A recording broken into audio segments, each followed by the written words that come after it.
যে কোনো উৎসব অনুষ্ঠানে কিংবা কোনো উপোসের দিনে এইভাবে একবার ছোলার ডাল বানিয়ে দেখতে পারেন। আশা করছি খুব ভালো লাগবে। নমস্কার বন্ধুরা, সহেলির রান্নাবান্নায় আপনাদের সবাইকে স্বাগত জানিয়ে আজকে আবারও হাজির হয়ে গেছি একটা রান্নার রেসিপি নিয়ে। তো আজ বানাবো একদম সম্পূর্ণ নিরামিষ একটা ছোলার ডালের রেসিপি। তো তার জন্য আমি এখানে 200 গ্রাম ছোলার ডাল একটু ভিজিয়ে রেখেছিলাম। প্রথমে আমি ছোলার ডালটাকে একটা বড় বাটিতে ঢেলে নিয়েছি, আর এই ডালটাকে 2-3 বার ভালোভাবে জল পাল্টিয়ে ধুয়ে নিচ্ছি। এবার এটাকে প্রায় 4 ঘন্টা একটু ভিজিয়ে রেখে দেব। তো এখানে আমি জল দিয়ে খুব ভালো করে ধুয়ে নিচ্ছি। এবারে আমি ডালটাকে 4 ঘন্টা ভিজিয়ে রেখে দিচ্ছি।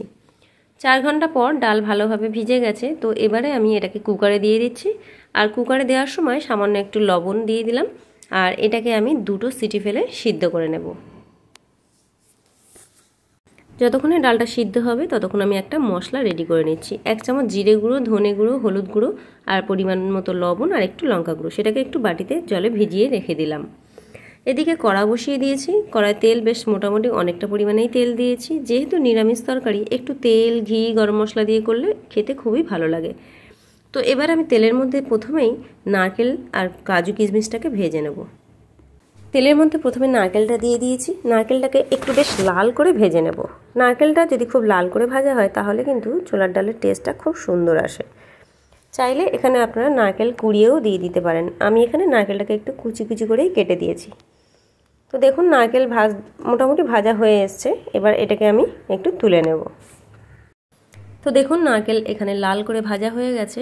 এবারে আমি নারকেলগুলোকে তুলে নিচ্ছি। এবারে সেই তেলের মধ্যে দিয়ে দেব কাজু আর কিশমিশটা। কাজু আর কিশমিশটাকেও আমি একটু হালকা লাল করে ভেজে নেব। তো এবারে আমি কাজু আর কিশমিশ একসঙ্গে দিয়ে দিচ্ছি। তবে এই কিশমিশটা কিন্তু আমার হাতে বাড়িতে বানানো। আপনারা চাইলে এই ভিডিওটাও আমার ইউটিউব চ্যানেলে দেওয়া রয়েছে, সেখান থেকে দেখে নিতে পারেন। তো কাজু আর কিশমিশ মোটামুটি ভাজা হয়ে গেছে, আমি এগুলোকে একটু তুলে নিচ্ছি। এবারে ওই তেলের মধ্যেই দিয়ে দিচ্ছি 1/2 চামচ জিরে, একটা শুকনো লঙ্কা, একটা তেজপাতা, দিয়ে দিচ্ছি সামান্য কয়েকটা গরম মশলা। এর মধ্যে আছে 3টে এলাচ, একটু লবঙ্গ, একটু দারচিনি। দিয়ে ফোড়নটা একটু ভাজা হয়ে গেলে তার মধ্যে দিয়ে দিচ্ছি 1 চামচ পরিমাণ আদা বাটা।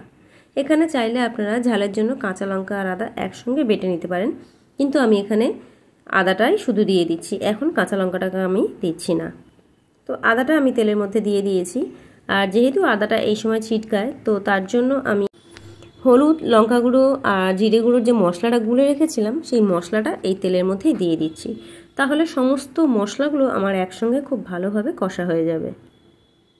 তো দেখুন এখানে গুলে রাখা মশলাটা আমি দিয়ে দিলাম। তো এবারে আমি খুব ভালোভাবে মশলাটাকে কষিয়ে নেব। তো মশলাটা যতক্ষণ না আমার তেল ছাড়ছে ততক্ষণই কিন্তু মশলাটাকে আমি খুব ভালোভাবে একটু কষিয়ে নেব। তো তেল ছেড়ে দিয়েছে। এবারে দেখুন ডালটাও আমার এদিকে ভালোভাবে সিদ্ধ হয়ে গেছে। ডালটা আমি ঢেলে দিলাম। ডালটা ঢেলে দেওয়ার পর মশলার সঙ্গে খুব ভালোভাবে যাতে মিশে যায় তার জন্য আবারও আমি খুব ভালোভাবে খুন্তি দিয়ে নাড়িয়ে দিলাম। এবারে এই সময় দিয়ে দিচ্ছি 1 চামচ পরিমাণ চিনি। যেহেতু লবণটা আমি আগেই দিয়ে দিয়েছি, তো এখন আর আলাদা করে লবণ দিচ্ছি না, চিনি দিয়ে দিলাম 2 চামচ।